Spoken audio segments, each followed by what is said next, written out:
മലിനജലത്തിലും ഒരു സസ്യം തഴച്ചു വളരുന്നു.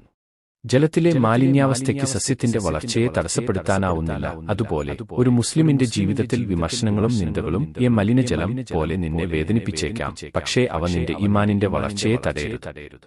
ഖുർആനിൽ അല്ലാഹു പറയുന്നു, നിന്ദിക്കുന്നവരുടെ വാക്കുകൾ നിന്നെ ദുഃഖിതനാക്കരുത്, അവർക്ക് അല്ലാഹുവിന്റെ മാർഗം തടയാനാവില്ല. പ്രവാചകരുടെ ജീവിതം നിനക്ക് മാതൃകയാണ്. അവർ എത്രയോ പരിഹാസങ്ങളും കഷ്ടപ്പാടുകളും സഹിച്ചു, എന്നിട്ടും ക്ഷമയോടെ അല്ലാഹുവിന്റെ പാതയിൽ ഉറച്ചുനിന്നു. ഖുർആനിൽ പറയുന്നു, നിന്റെ റബ്ബിന്റെ മാർഗത്തിലേക്ക് ജ്ഞാനവും ഉത്തമ ഉപദേശവും കൊണ്ട് ക്ഷണിക്കുക. നിന്ദകൾ നിന്റെ മനസ്സിനെ തളർത്തുമ്പോൾ ദുആയിലൂടെയും സഹനത്തിലൂടെയും അല്ലാഹുവിനോട് അടുക്കുക. ഖുർആനിൽ പറയുന്നു, നിശ്ചയമായും ക്ഷമിക്കുന്നവർക്ക് അവരുടെ പ്രതിഫലം അളവില്ലാതെ നൽകപ്പെടും. ഈ പരീക്ഷണങ്ങൾ നിന്റെ വിശ്വാസത്തിന്റെ വേര് ആഴത്തിൽ ഇറക്കാൻ മാത്രമുള്ളവയാണ്.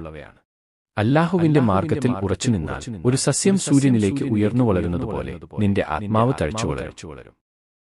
ഒരു ശക്തിക്കും നിന്റെ യാത്രയെ തടയാനാവില്ല. തവക്കുൽ ചെയ്ത് മുന്നോട്ടു നീങ്ങുക. അല്ലാഹു നിന്റെ ഹൃദയത്തിന് ശക്തി പകരും.